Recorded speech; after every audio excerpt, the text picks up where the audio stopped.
வணக்கம்.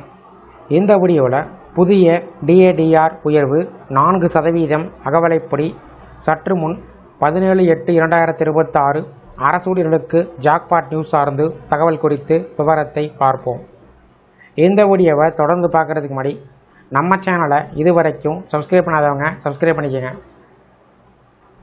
மத்திய அரசூழியர்கள் தற்போது அதிக எதிர்பார்ப்புடன் காத்திருப்பது தங்களுக்கான அடுத்த அகவலைப்படி உயர்வு எப்போது அறிவிக்கப்படும் என்பதற்காக தான்.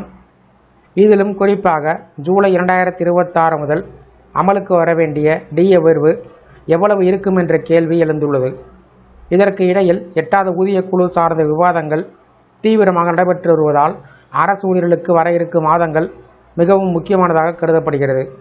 இந்த ஆண்டு தொடக்கத்தில் மத்திய அரசு அகவலைப்படி மற்றும் அகவலை நிவாரணத்தில் 2% உயர்வை அறிவித்தது. ஜனவரி 2026 முதல் இந்த உயர்வு அமலுக்கு வந்தது. இதன் மூலம் மொத்த டிஏ 58%லிருந்து 60% உயர்ந்தது.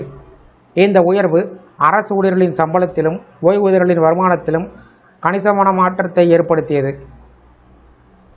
இந்த நிலையில் அடுத்த கட்ட அகவலைப்படி உயர்வாக ஜூலை 2026க்கான பெரிய எதிர்பார்ப்புகள் உருவாகியுள்ளது.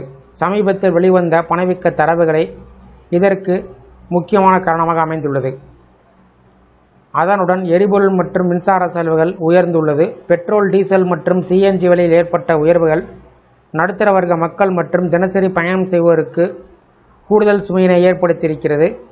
இந்த சூழ்நிலையில் பணவீக்கத்தின் தாக்கத்தை சமாளிக்க அரசு ஊழியர்கள் அதிக டிஏ உயர்வை எதிர்பார்த்து வருகின்றனர்.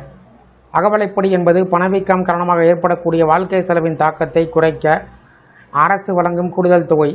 இது ஊழியர்களின் அடிப்படை சம்பளத்தின் சதவீதமாகவே கணக்கிடப்படும். அதனால் அடிப்படை சம்பளம் அதிகமாக உள்ளோருக்கு அதிக அளவில் டிஏ உயர்வு கிடைக்கும். தற்போது கிடைத்துள்ள AICPE தரவின் அடிப்படையில் ஜூலை 2026 முதல் டிஏ உயர்வு சுமார் 3% முதல் 4% வரை உயர வாய்ப்பு இருப்பதாக கணிக்கப்பட்டுள்ளது.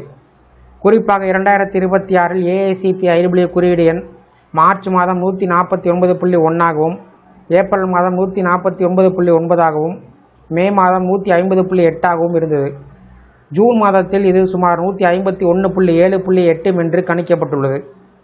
கடந்த 12 மாத சராசரி AICPE குறியீடை வைத்து கணக்கிட்டால் ஜூலை 2026 முதல் 63 அல்லது 64% உயரலாம்.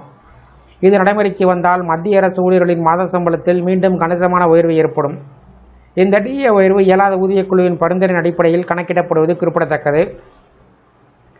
அதே சமயம் 8வது ஊதிய குழு சார்ந்த அறிவிப்புகள் வர இருப்பதால் அரசு ஊழியர்களுக்கு வரக்கூடிய காலம் பல நல்ல செய்திகளை கொண்டு வரக்கூடும் என்ற நம்பிக்கை நிலை வருகிறது. இந்த வீடியோ குறித்த உங்களோட கருத்துக்களை கமெண்ட் செக்ஷனில் கமெண்ட் பண்ணுங்கள். இந்த வீடியோ பிடிச்சிருந்தால் வீடியோக்கு ஒரு லைக் பண்ணுங்கள். இந்த வீடியோவை உங்களுடைய நண்பர்கள் மற்றும் உறவினர்களுக்கும் ஷேர் பண்ணுங்கள். நன்றி.